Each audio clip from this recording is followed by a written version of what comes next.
Well, I'd like to welcome you here tonight. We already started at 7 p.m. and it's about at 9. Thanks for coming to our last Science Cafe of 2019. And as you'll notice there, we were planning on coming back again in 2020, where everything will be perfectly vision 180. Anyway, let me introduce myself. I'm Paul Adams. I'm Dean of College Education and work with the Science Cafe again for a long time. And again, we appreciate you all coming to these events. We support this through the Science Mathematics Education Institute as part of what we do with the public. And this is the 102nd, so I'm told, right? 102nd Science Cafe we do. Today we have Dr. Gordon Carlson, and he's both an associate professor and also the director of the Institute for New Media Studies. And I've always found his work with 3D imaging and also with visualization and complex concepts to be very good. Comes to us from Oregon State University, where he did his bachelor's and master's, and University of Illinois at Chicago with the Electronic Visualization Laboratory. He's got a lot of projects. I kept him talking about all his projects during dinners, but he passes out in low blood sugar. That's my fault because I was just interested in what he's doing.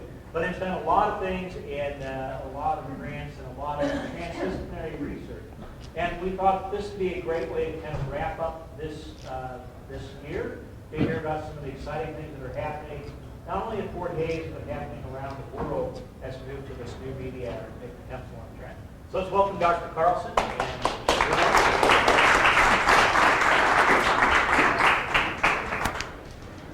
Good evening, everybody. Thank you very much for coming out, especially as it's getting colder and getting busier around the holidays, that kind of thing. It's always nice to have a chance to hang out with some interesting people and talk about some interesting things. So here's the thing. Every time you talk about virtual reality, augmented reality, in the time between starting now and finishing in like 45 minutes, all of this will be out of date and will have changed completely, just in that short amount of time. So the goal here is not to make sure that you are always on the cutting edge or anything like that. The goal here is to sort of give you a little bit of a primer. What is VR? What is AR? And then a whole bunch of other acronyms that we'll talk about. Make it a little bit more interesting, and then sort of give you an idea, some of the things that we're doing at Fort Hays, some things that are going on out there in the world, and then the place that VR, AR, and other related ideas might be going in the future. And then finally, if you have any questions, please do not save them for the end. Please just interrupt me whenever the question pops into your head. I'd hate for you to forget it. Plus, the question's probably more interesting than anything I'm going to say. So by all means, please interject. Good to go? Sweet. All right. So a couple things we got to talk about here at the beginning. And that is virtual reality and augmented reality. These are probably the two terms a lot of you have maybe heard the most or are the most familiar with, that sort of thing. Now, here's the dirty little secret. People in computer science and technologies, that sort of thing, they like to say that this is sort of their domain, that this is their world, that kind of thing, but that's not actually true. So we have to sort of distinguish between what these two concepts are. So virtual reality is the use of technology to create a simulated environment. So virtual reality is the use of technology to create a simulated environment. So what that means is we have the physical world, okay? We have the real world where this is the table and there's food out and you know people and you have your family and friends. That's our physical world. Virtual reality is where we set that world aside and we create a new one instead. So a whole new separate reality. Now, augmented reality is related, but is different. In augmented reality, it's the use of technology to add information or tools to the real environment. So rather than setting the real world aside, we instead want to bring outside things that aren't real, and we want to interject them into our real sort of physical reality. And one of the ways that it's, I think, kind of easy to help think about these things, to help understand this distinction a little bit. So virtual reality is like dreaming.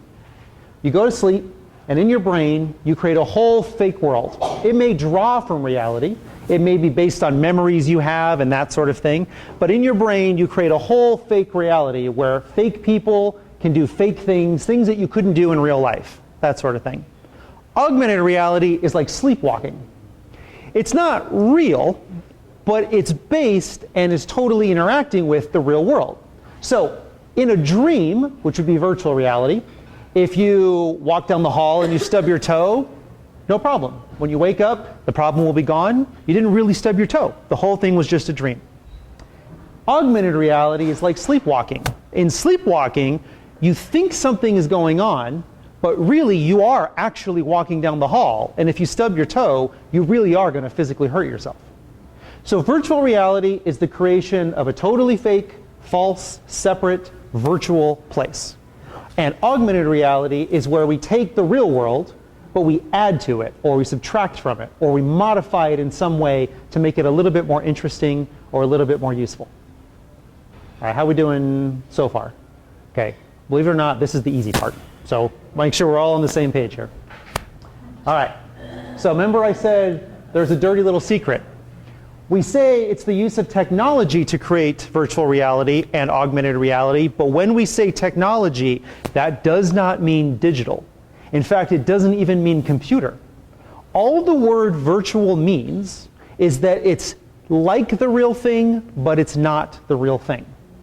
So when we talk about the kinds of technologies we use to create a virtual environment, we could use a computer, sure, that's fine, but we can do a lot of other things as well. So how many people in the room have ever used or created a virtual environment? I'll give you a hint. Everybody put your hands up. Everybody put your hands up. Every single person in the room put your hands up. Every single person. You've all used virtual reality. You've all created virtual realities. You've already done this because, like I said, the computer people like to sort of claim this is their world, that they created this. That's not true. Technology does not mean digital. We commonly hear about computers and virtual reality, but this isn't required. There are ways of creating a simulated environment without digital technology. If you've ever read a book, you've been in a virtual reality. In fact, when we work with English people, when we work with communication people, when we work with rhetoricians, when we work with the marketing people and the advertising people, anytime we're dealing with people who deal with writing things down or reading things, we understand this concept that we call transportation. Transportation is the feeling that you're leaving the real world and you're getting sucked into the fake one. Have you ever been reading a book and you sort of lose track of time because you get so sucked into the story or you start to identify with the characters? You're in virtual reality. Your brain was so engrossed in whatever it was doing in the book that it actually started to forget about what you had to do that night, about your deadlines, about what time it was, and instead you actually started to adopt the rules and the characters and the actions of what was going on in the book, in the virtual world. So when we talk about virtual reality, yes, it can include computers, and that's a lot of what I'll be talking about today. However, just know that virtual reality is not limited to that at all. If you have children, if you have grandchildren, and you tell them a story, and you can engross them, you are a virtual reality author.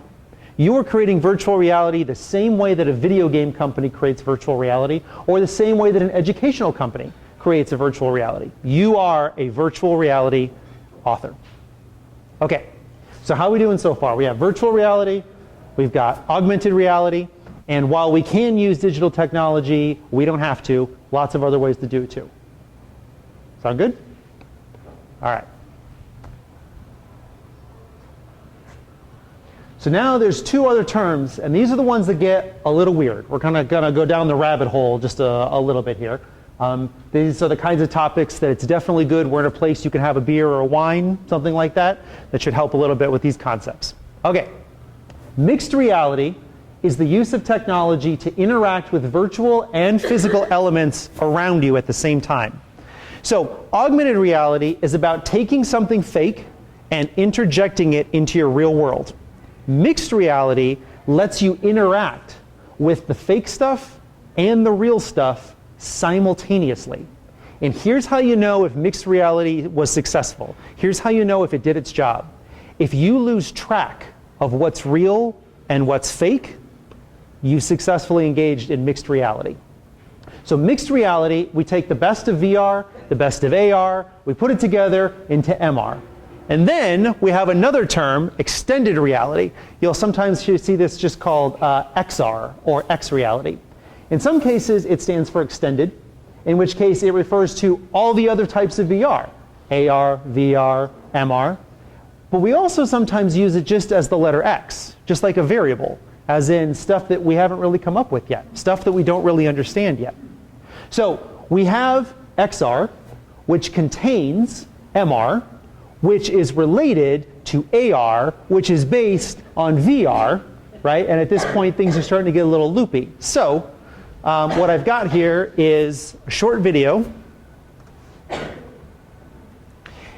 And I'll stop it a couple times to help sort of like demonstrate or explain a couple of the things that are going on here.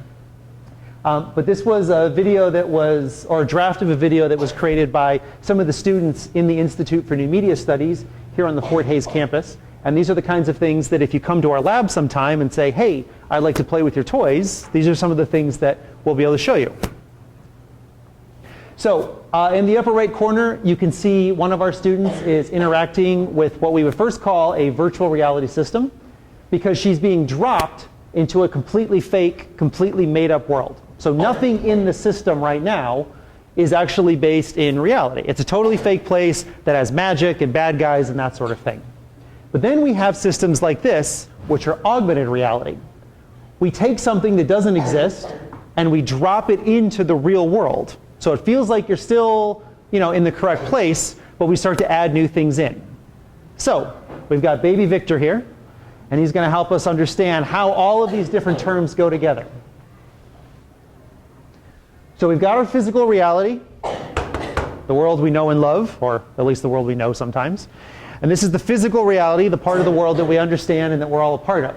We have virtual reality, we have augmented reality, and we have mixed reality. So here's a diagram to sort of help explain how all of these parts go together. So first what we're going to do is take a look at VR. This is the completely fake, completely made up world of virtual reality.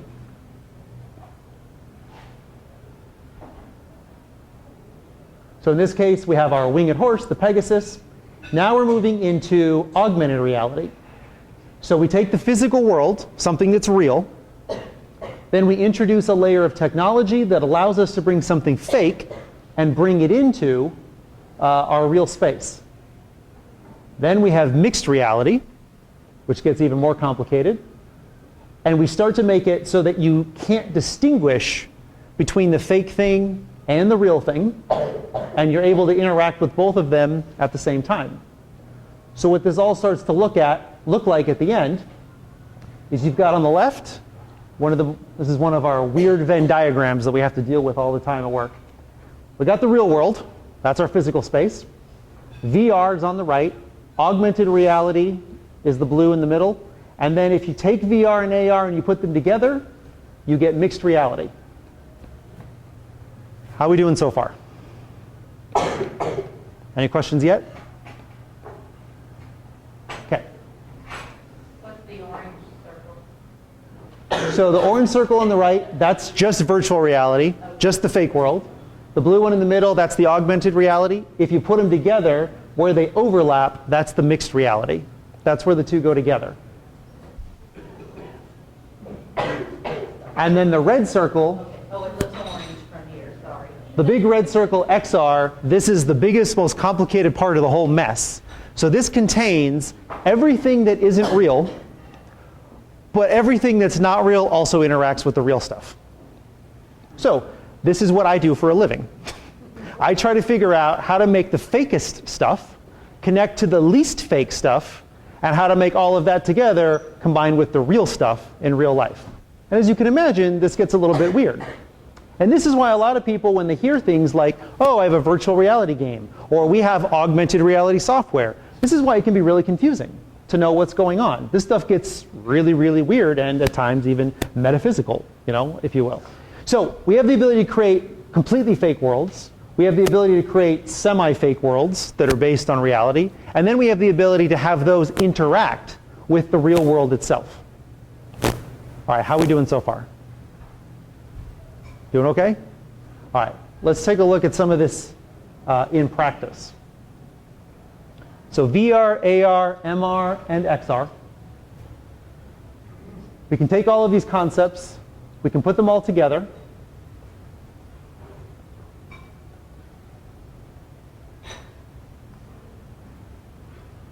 And now we can start to take a look at how these sorts of technologies can actually be used. There is not a single field of research or education in the world that isn't touched by some sort of extended reality these days. No matter what you study, no matter what you're interested in, whatever your job is, whatever your hobbies are, whatever you're interested in learning about, there's always going to be content nowadays that connects to virtual reality or augmented reality or mixed reality or some form of extended reality. In education, it's becoming particularly big. The military is already investing heavily in some of this equipment as well. So I was just telling Dr. Adams that one of the really interesting projects that I learned about in the last year, there's a company that creates simulation software for the military. So they create very expensive, very advanced simulators to train like pilots, that sort of thing. But here's what they're going to do that's really novel. They're not going to give it to the military. They're going to take military-grade simulation and they're going to give it away to video gamers. But they're going to give it away cheap or even free. Because what they're going to do is say, hey, all of you people at home who don't have military training and don't know what's going on in the military, what if we dropped you into a fighter jet? What if we put you into a life or death situation? One that the military hasn't come up with a solution for yet. Something that maybe always, unfortunately, kills a fighter pilot, or where a soldier is always going to be in mortal danger. The military hasn't come up with a solution yet. Could you? So what they're going to do is use virtual reality to put thousands of people without military training into a combat situation and see if anybody comes up with that novel or interesting or unique idea for how to solve the problem. So by realistically creating a real-life scenario, you can actually involve people who don't have training or background in your content area, and you can actually involve them in solving problems or trying to come up with solutions to whatever it is you're working on. Okay, so why is any of this valuable? Why is any of this important? Why, other than just it's a fun toy or something like that? So here's why. In research learning theory, there's this concept called conceptual blending. Two people, Falconier and Turner, came up with this. So they were trying to come up with a model for how your brain invents new ideas. That's what they were trying to figure out. Now, they were doing nothing with virtual reality. They didn't care about virtual reality. This has nothing to do with virtual reality. On a totally different strand, they said, how is it that our brain is able to construct new ideas or come up with them? And their theory, which is still in use today by many people, is conceptual blends. So here's how it works. Your brain has one concept, whatever it is. It could be how to count to 5, it could be the color blue, it could be how an airplane works. Your brain has one concept. Then your brain has a totally separate and distinct concept. It could be thinking about someone in your family, it could be about a game that you like to play. And then what your brain does is try to figure out what would happen if one of the ideas overlapped and intersected with another one of the ideas. And these two researchers, their theory is that this is where your brain actually creates a new idea. It takes one idea it already knows, another idea that it already knows, it puts those ideas together, and then from that it tries to synthesize something new. So we're actually going to do a quick experiment here. Okay?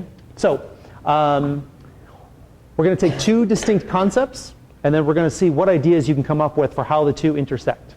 So here are the two concepts that I want you to think about. One is education, so the idea of learning. Okay? This could be teaching somebody, or this could be learning something. So one concept is going to be the idea of education. The other concept is zombies. So like the horror movie, like the monsters that want to eat brains, you know, that kind of thing. All right? So what I want you to do is, can anybody come up with any way that these two concepts could be sort of related? Could be real, could be fake. Well, they're zombies, so I hope they're fake. Right? Can you think of any ways that these two concepts are interested, or that they intersect or are related to each other?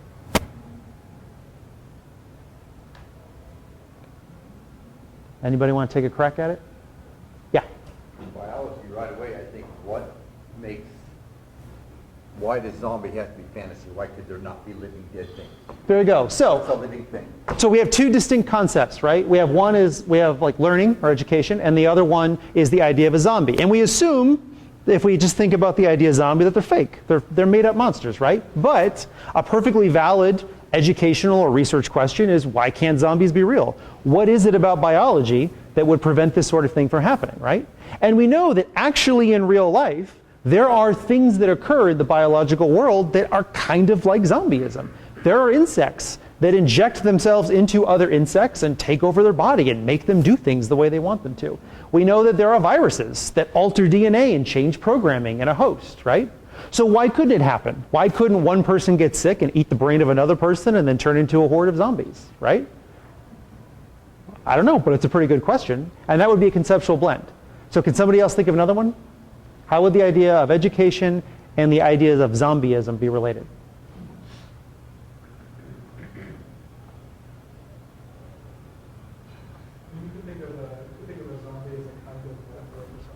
Okay. It's like part of the point of some of the early zombie films. Okay. Zombies as a metaphor for consumerism. Okay, so we can think about zombies as a metaphor for consumerism. So people sort of just mindlessly buying whatever the new thing is, right? The keeping up with the Joneses syndrome. Like, say, for example, if somebody said, hey, there's a new VR thing out, and everybody went, oh, we should get the new VR thing, right? Because a new VR thing must be a better VR thing, right? The iPhone phenomenon? Absolutely, right? The iPhone 11, you have to have it. It's one more than the iPhone 10, right? And so an intellectual zombieism, right? A consumerist zombieism, this sort of thing. Okay, so we have the idea of learning, we have the idea of zombies, and by putting these two things together, suddenly we can start to construct new ideas that we wouldn't have had in the first place, okay? Everybody doing good so far? All right, so that's the reason that we have that big confusing Venn diagram for VR and AR and MR and XR. When we do virtual reality, when we do augmented reality, when we do mixed reality, what we're doing are conceptual blends. We're coming up with concepts from the real world that we do understand and that are practically possible. Then we're coming up with fake ideas that we don't understand and that are not practically possible. And then we're trying to put those together to synthesize and create something new that we never would have thought of if we hadn't put these two different ideas together in the first place. Does that make sense? So when we use virtual reality, or let's say we use augmented reality in education, we can use this for a few different reasons. One is we might take content that we already know we want to teach people, but we can use the augmented part, we can introduce something fake to make it more interesting so that we hook students into paying better attention, right? That's one way that we could use it. Another way that we could use it is we can put people into situations that are not safe or not realistically feasible to put them into in real life. So there's a company in Norway right now, and what they're doing is they're building virtual reality ships that you can walk around in. They're building them completely one-to-one scale, just like it would be in real life. But instead, what you do is you put on a helmet with a visor, and then you can walk around in the ship. And what they can do is create a bunch of emergency scenarios. So they can flood the ship, and then you have to know which levers and which cranks to turn in order to stop the flooding and this sort of thing, right? Now, you could imagine a video game where you had to run around and push buttons and that sort of thing. But they said, well, that doesn't really work because we need to make sure that when people are doing this, they're going to be full of adrenaline. They're going to be afraid, right? When this is happening for real life and a billion-dollar ship is getting ready to sink and hundreds of people are possibly going to die, we need to make sure that people know what to do. So they're building versions of this that actually splash you with water, that actually knock you to the ground while you're running around in virtual reality. They're actually doing virtual reality scenarios where they say, we're going to pay you $1,000, but for every minute that it takes you to finish, we're going to take back $100. So if you solve the problem immediately, you get $1,000. But if it takes you 10 minutes, you get nothing. Now, if you're going to die, you're incentivized to solve the problem. But if I put you in virtual reality and say, learn how to solve the problem, you're like, it's a game, it doesn't count. It's not real. But if I say there's $1,000 on the line, all of a sudden, the adrenaline and the increased processing and a lot of the neural systems that kick off when you're really motivated to solve a problem suddenly come into play. And so one of the things we can do with augmented reality and mixed reality is we can start to mess with the way that we interact with you. So it's not just a video game anymore, but it's actually real. or at least it actually starts to feel real.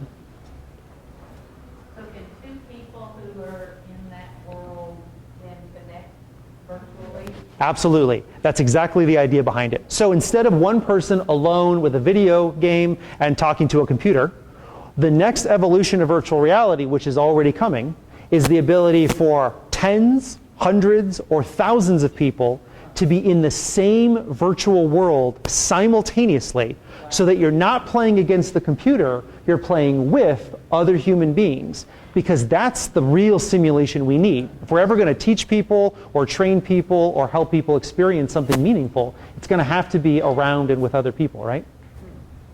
So one of the things that has come up in some of my research and the research that I'm doing with other people is something that I call the virtual experience dialectic. Anybody know what the word dialectic refers to? And it's not your voice. It's not a dialect. Anybody know dialectic? You're on the right track. There you go. This is a really good example of nonverbal communication. All you did was this, and I was like, you know it. You've got it right. Okay, so a dialectic. You want two things, but you can't have both, and it makes you feel bad. Okay, you want two things, but you can't have both, and it makes you feel bad. You're forced to pick between one thing or the other. A really common way that this gets studied in my field of communication is in relationships. So you're in a relationship with somebody you care about. On the one hand, you want to be close to them, you want to share things with them, you want to be a part of their life. On the other hand, I need some space. I need to be my own person. We don't have to see each other every night, right?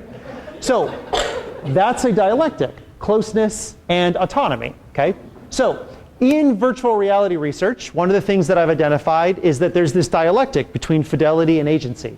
And here's where the real money is to be made in virtual reality. Here's where the future of augmented and mixed reality, I think, is really going to be happening. Fidelity means how realistic. How much is it like real life?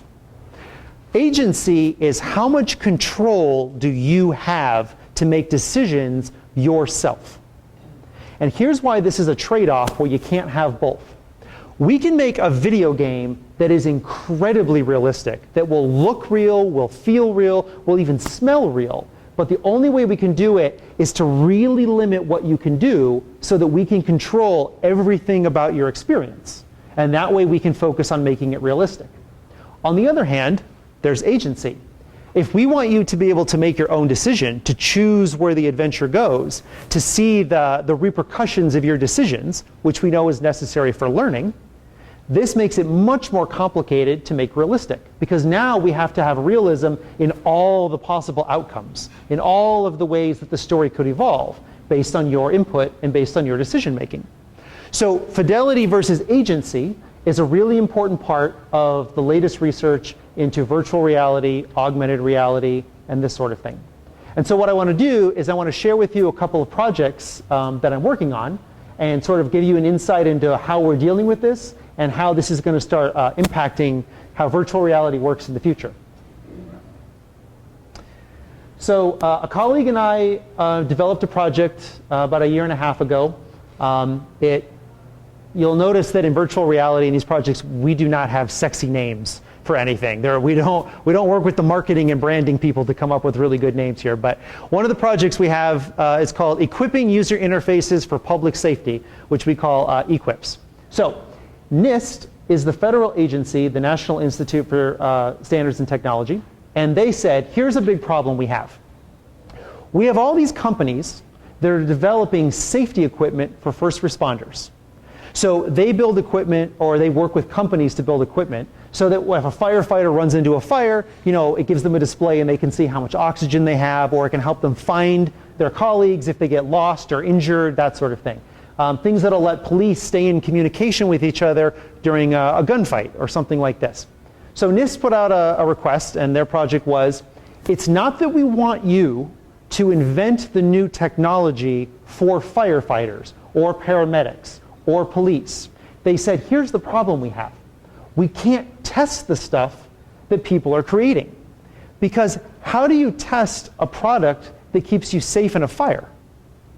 You got to put people in a fire.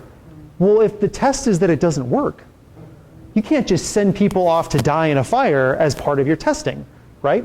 So NIST said, we want to see if people can design virtual reality simulations so that we can use augmented or mixed reality to put firefighters and police officers and paramedics, or maybe even the military, into these situations so that the equipment they test is real, but the fire is fake.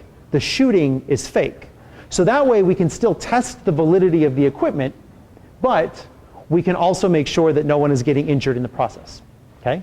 So what they were basically acknowledging is the problem between fidelity and agency. We need it to be realistic, otherwise the test isn't very useful.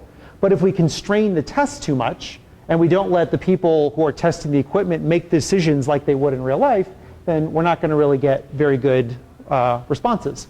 So what my colleague and I came up with in a proposal that we're modifying now for the second round of submission is a very large scale virtual reality environment. So here's the idea. This space, the big square you see on the screen, that's 65 feet by 65 feet.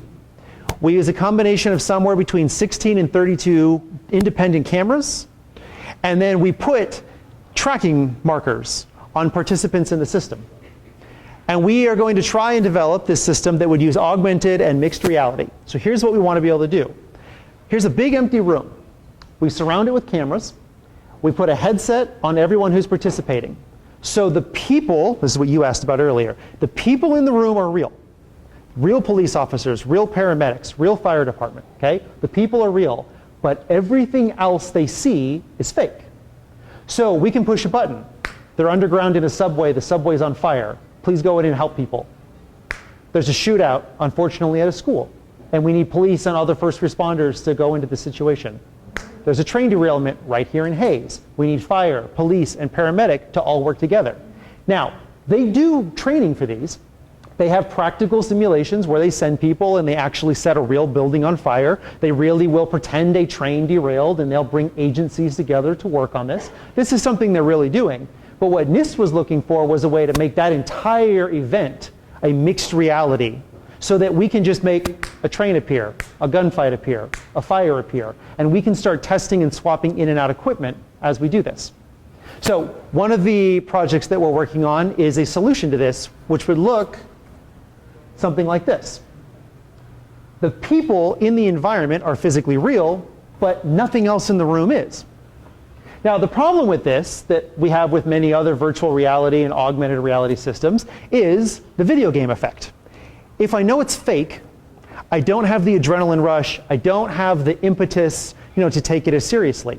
So what the system would do that we're working on is it would try to introduce what we call cognitive load. Cognitive load is when your brain has to think about a lot of things at once, and it starts to make you make bad decisions, right? So if you're doing one task, you can focus on it, you can work pretty easily. If you're doing two tasks, it gets a little bit harder. If you're trying to do 10 things all at once, this gets really, really difficult to perform any of the one task individually. So we're trying to introduce cognitive load, and what we're doing is a mixed reality approach. We would use heaters, we would use actual piped in water, we would create physical barriers, we put in physical dummies that weigh as much as a real human being. All of those things are fake. It's fake fire, but it's real heat. It's fake rain, but it's real water.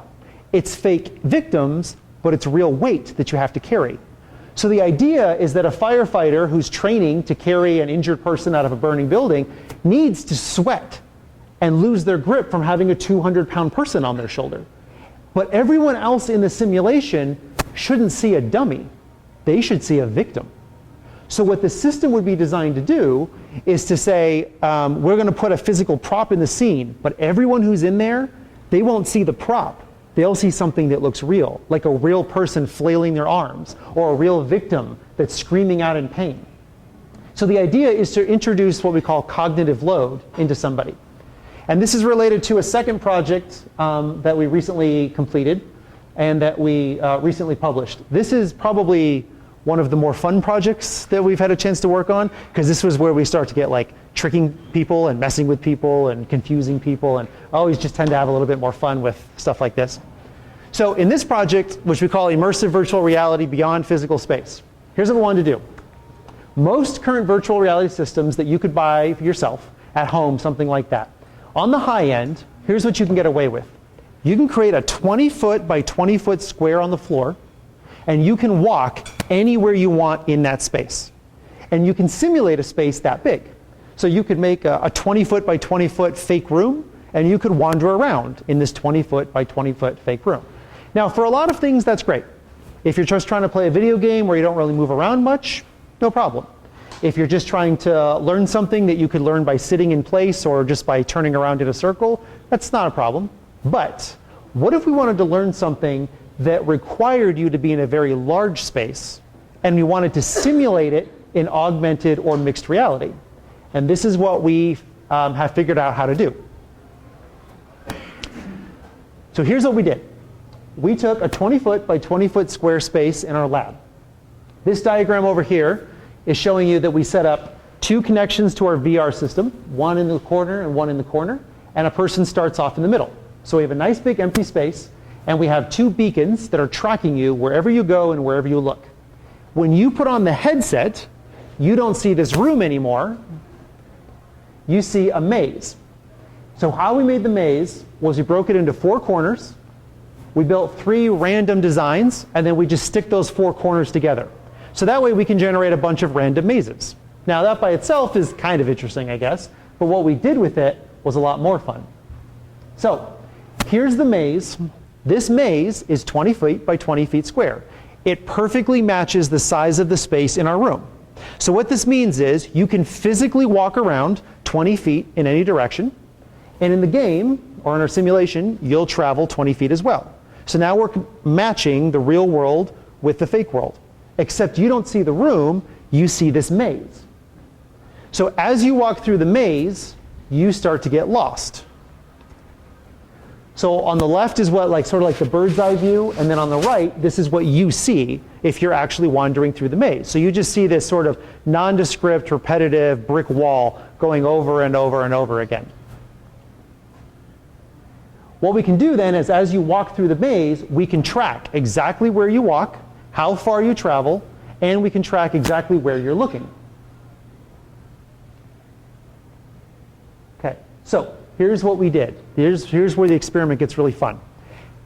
Half the people, we said, hey, we're going to put you in a maze. And all we want you to do is keep track of how far you walk and see if you can keep track of where you point. Okay? Or what point you started at. And we say, go into the maze, have fun. Then the second group, we tell them the exact same thing, only we lied to them. In the second group that goes through, as they step through the maze, we randomly change the maze around them.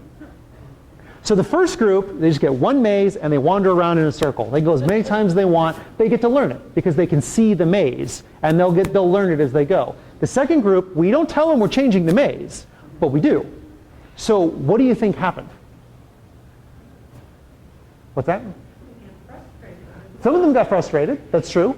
But what do you think happened? What do you think they thought of that space or that maze? Kept going on, but it kept growing. Yes. So here's what we were able to do, and this is why this was so cool. People didn't tell us the maze is changing. They told us the maze was big.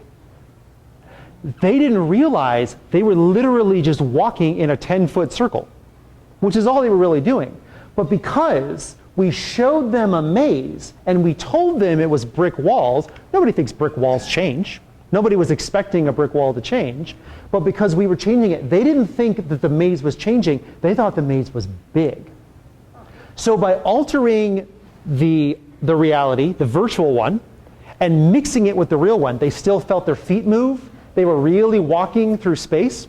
So what we did was we asked them, every time they got to one of these pieces with an angle, we stopped them. And then we said, okay, tell us a couple things. 1, how far have you walked so far? And 2, can you point to where you started? So how far do you think you've walked so far? And can you point to where you've started? And here's what we found. This is a measurement of how off they were. If they were perfect, if they knew exactly where they started, their line would just be perfectly flat on the bottom at 0, because they wouldn't be off at all. they would be off by 0 degrees. But instead, the blue line are the people who stayed in the maze that just stayed the same. And that orange or darker line on top, those are the people that we changed the maze around them. So here's how you interpret this. The higher up on the graph you go, the more lost you are in the maze. Okay? So what this tells us is that when we change the maze, you don't realize it. You just think you're getting more and more lost inside the maze that you were already in. So what this tells us is that we can take a limited physical space, but we can trick you into thinking it's a much larger physical space, simply by giving you an augmentation to your reality, or augmented reality, or mixing fake reality with real reality. That would be the mixed reality. Another way you can look at this, the two graphs on the left here, what we did is each time we stopped them and asked, can you point to where you started? This is just a graph of how accurate or inaccurate they were. On the left one, see that there's the big blue dot pointing straight up? Straight up means they were right. Means they pointed pretty accurately to where they thought they started. So if you see a big pointing line straight up, that means those people were good. Those people understood. You'll notice that the blue line points up pretty high, but the orange one's kind of gobbledygook in the middle there, right? Those people were not as good. And if you look at the one on the right, the more we let them walk through the maze, the more lost they got. So what this tells us is that we can make you feel lost by A, telling you you're in a different environment than you really are, and B, just letting you spend time in it. This is really cool because video game developers, simulation developers used to think to make a big simulation, we have to spend a lot of time and money creating a giant virtual world for you to go around in. And now we know that's not necessarily true. So, for example, the next iteration of a project like this would be if the military wants to train you on orienting. So let's say you get lost and you need to find your way home, right? So right now, the best way they simulate this is they drop you in the woods somewhere and they hope you find your way home. That's pretty much what they do. For a lot of reasons, logistically, cost and whatnot, the military and other groups are looking into doing this as a simulated environment. So could we drop you in the middle of a fake woods and have you find your way home?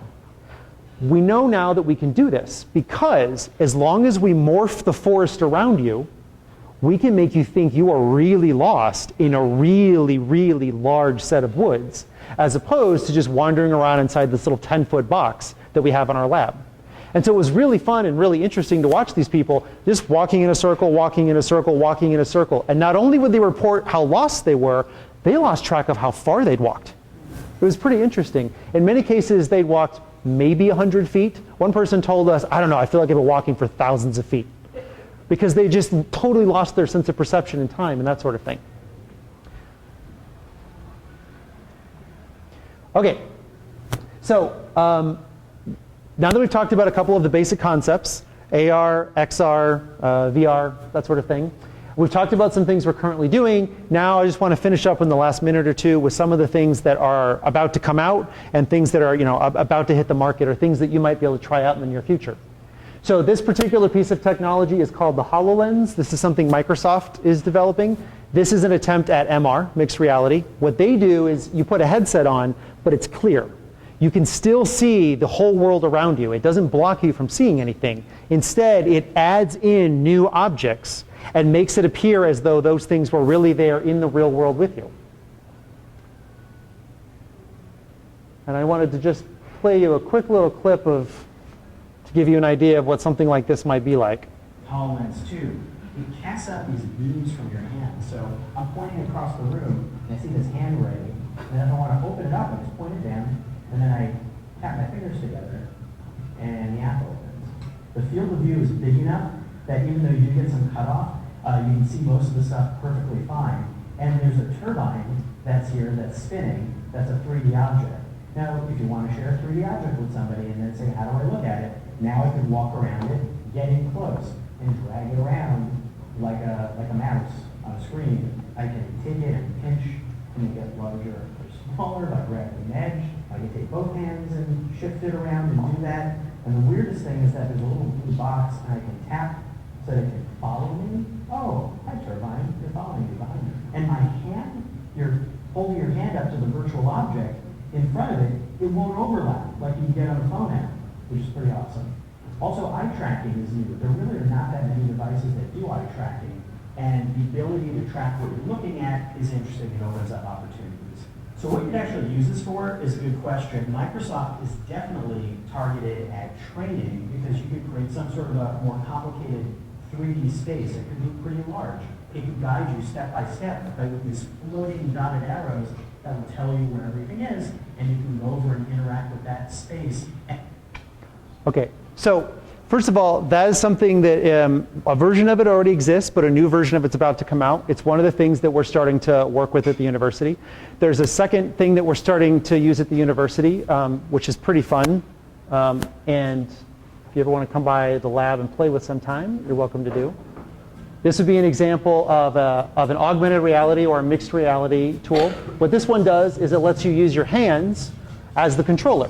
And so it actually is able to, in real time, track all the connections in your hand, your fingertips, your knuckles, all the bones, creates a skeletal model, and then it allows you to interact with your computer technology. Some of the uses are pretty simple, like pointing and clicking instead of a mouse, that sort of thing, but some of them actually get pretty interesting.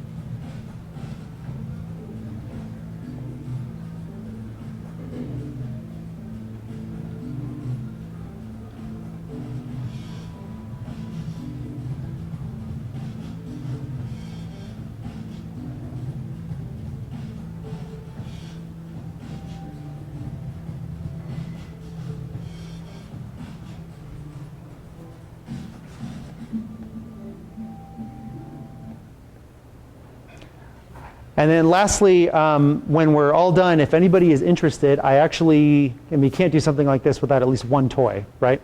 So I'm going to finish up here so that everybody can finish their drinks and their food and whatnot, and I think there's door prizes or something to take care of. But up here at the front, if anybody wants to come up and play with it, we have an example of an augmented reality app that we wrote right here on campus at Fort Hays State, did it with our students right here. And if you want to come up and play with it, we can actually show you what an augmented reality tool would look like right in your own hands. You can take a look at what it looks like to bring something fake into the real world, put them together, and actually create augmented reality and mixed reality and that sort of thing. So if anybody has any questions, I'm happy to stick around and answer them. But otherwise, I just wanted to say thank you very much for your time. I was thinking about your